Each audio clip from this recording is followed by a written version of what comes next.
네, 이번 주 국내에서는 본격적인 실적 시즌에 돌입하게 되고요. 대외 변수 체크할 일정 굉장히 많습니다. 시장 미리 전략 고민해 보도록 하죠.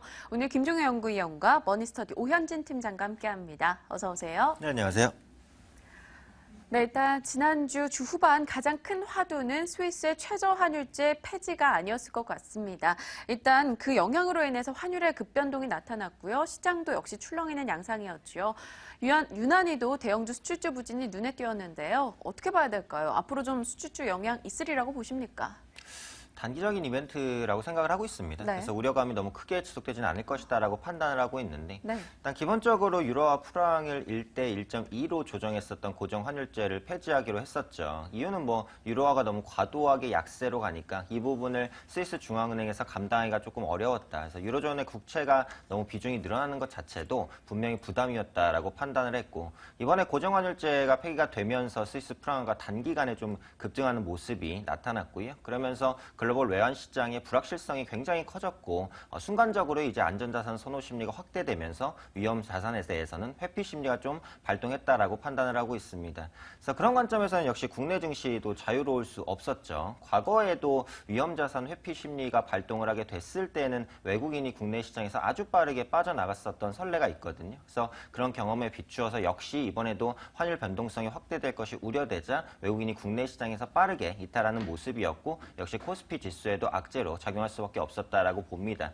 하지만 사실론적인 관점에서 보자면 이런 스위스의 환율제, 변동 환율제 이제 폐지, 그러니까 고정 환율제 폐지가 국내 대형 수출 기업에 직접적인 악영향을 미치지는 않는다. 미치는 영향은 제한적이다라고 생각을 하고 있어요. 그래서 이번 이슈는 단기 수급 이벤트에 그칠 가능성이 높고 장기화되지 않을 것이다라고 판단을 하고 있고요. 현재 시장에서 우려하고 있는 유럽 경기에 대한 악화는 이번 주에 있을 ECB의 QE 기대감이 어느 정도는 상쇄시켜 줄 수 있을 것이다. 이렇게 판단하고 있습니다. 하지만 그렇다고 해서 국내 대형 기업들이 빠르게 반등하거나 그럴 여건은 아니다라고 판단하는 것도 역시 4분기 실적에 대한 우려감이 있기 때문이죠. 그래서 반등이 나타나도 제한적인 반등일 가능성이 높다라고 판단을 하고 있고요.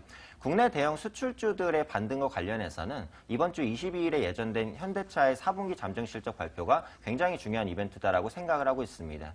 일단 삼성전자가 4분기 잠정 실적 양호하게 발표한 상황에서 현대차의 잠정 실적도 양호하게 나온다면 수출주에 대한 투자 심리가 상당히 호전될 수 있다라고 판단을 하고 있거든요. 그래서 대형 수출주는 현재로선 보수적인 관점을 잡지만 22일 현대차의 잠정 실적이 양호하게 나온다면 그때는 완만한 반등 정도는 기대해 볼 수 있지 않을까 판단하고 있습니다. 네, 22일 살펴볼 게 많습니다. 22 통화정책회의도 있고 현대차의 잠정 실적도 살펴보면서 대응해 보도록 하죠.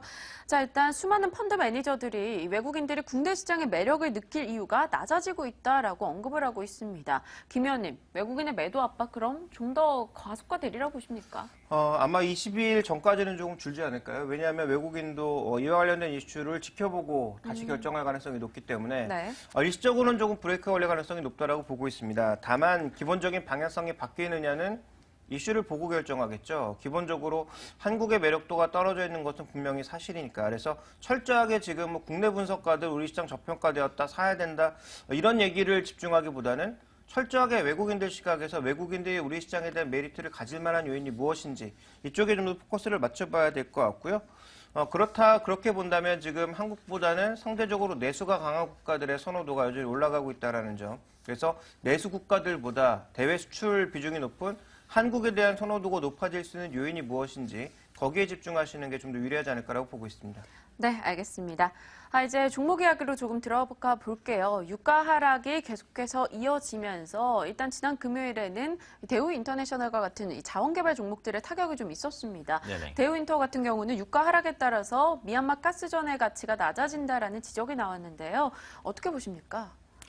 네, 일단은 결론부터 말씀드리면 추가 네. 하락 가능성을 염두를 하시는 게 맞을 것 같아요. 일단 네. 워낙에 급락이 있었기 때문에 추세적으로라도 아직은 하락 추세가 진행되고 있다라고 보시면 될 것 같고 우선적으로 이제 대우 인터내셔널에서 4분기 실적부터 살펴보면 4분기 실적은 분기별 최대 실적이 나올 것으로 예상이 됩니다. 약 1,000억 원 내의 영업이익이 전망이 되거든요. 그래서 유가가 하락한다고 해도 그 부분이 바로 반영되는 부분은 아니기 때문에 이번에 유가 하락은 4분기 실적에는 크게 악영향을 미치지 않을 것이다라고 보고 있고 기타 자원개발 관련 이익도 약 80억 원 정도 계산될 것으로 보는 것이 4분기 실적 구도를 이끌 것이다. 하지만 시장이 지금 주목하는 것은 작년 4분기가 아니라 올해 1분기나 2분기, 상반기다라고 보시면 될 것 같아요. 어쨌든 현재 저유가 추세가 앞으로 좀 장기간 지속될 가능성이 높기 때문에 그런 부분에 있어서는 미얀마 가스전의 가치 하락이 불가피하다라고 보고 있고, 현재 판매가의 50%가 유가에 결정되는 이제 가스전의 구조상 수익성 하락은 불가피하다라는 부분, 수치로 한번 생각해 보면 유가가 10% 정도 하락할 때 미얀마 가스전의 영업이익이 3.5% 정도 하락한다라고 합니다.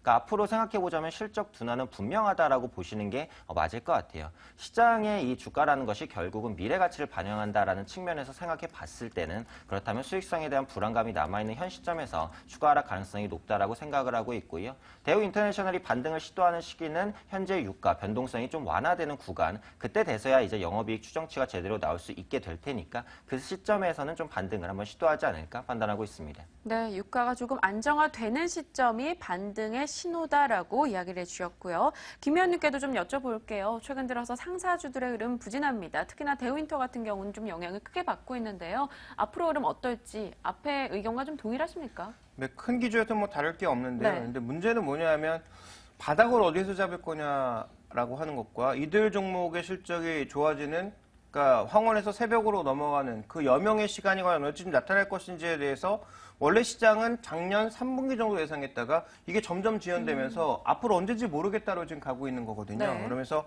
주가도 비교적 굉장히 민감한 반응을 보여주고 있는데, 저는 생각이 이렇습니다. 미얀마 가스전이 그러면 손실 구간으로 변하면서 이제는 골칫덩이로 바뀌는 것이냐에 대한 질문을 역으로 던져보고 싶고요. 또 하나, 이렇게 가스 개발뿐만 아니라 자원 개발하고 있는 EMP 기업들의 수익성이 그렇다면 이 유가 하락으로 인해서 영원히 하락으로 가는 거냐. 결국은 이 유가 하락이 중요한 게 아니라 스프레드가 중요한 거거든요. 그러니까 스프레드는 항상 시차를 발생시키면서 이익 구간이 넓어지는 구간으로 갔다 줄어드는 구간으로 가게 되는데, 지금은 그 시차 때문에 올 1분기까지는 실적 회복이 어렵다라는 거죠. 네. 근데 현재 기조가 이어진다라고 하더라도 결국 제품 가격과 유가라고 하는 제품의 스프레드 자체가 일정하게 유지가 된다면 유가 하락에도 불구하고 이익은 발생하게 되어 있습니다. 그런 관점에서 봤을 때 이제 서서히 저점 매수 시점을 고민해 봐야 되는 시기라고 보고 있고요. 그런 관점에서 본다면 이 가격대에서 추가적인 매도는 참 별로 의미가 없다. 그래서 추가 매도를 하시기보다는 반등의 시점 정도를 노려보되 당장 반등이 나오기 쉽지 않다 정도로 의견을 정리해 보겠습니다. 그렇다면 장기적인 관점에서의 보유가 필요하다라고 봅니다. 네, 스프레드 자체가 이제 더 이상은 갭이 커지지 않을 것이다라고 얘기해 주셨고요. 현재는 조금 관심주로 넣어둬도 되는 시기가 아닐까 싶습니다. 자, 일단 바이오주 쪽 이야기도 해보도록 하죠. 최근 코스닥 쪽에서 눈에 띄는 건 외국인들의 자금이 메디톡스나 셀트리온과 같은 종목군으로 이동하고 있다는 겁니다. 이들의 자금 이유가 있다라고 보십니까? 네, 일단은 바이오주가 지난주에 이슈가 하나 나왔죠. 그래서 미래창조과학부에서 R&D 분야에 약 5,600억 원 정도를 집행하겠다라고 하면서 투자 심리가 상당히 좀 호전되는 모습이었습니다. 그래서 투자 분야를 살펴보면 줄기세포와 유전자 치료제, 의료기기 부분에 투자를 하겠다라고 밝혔는데요.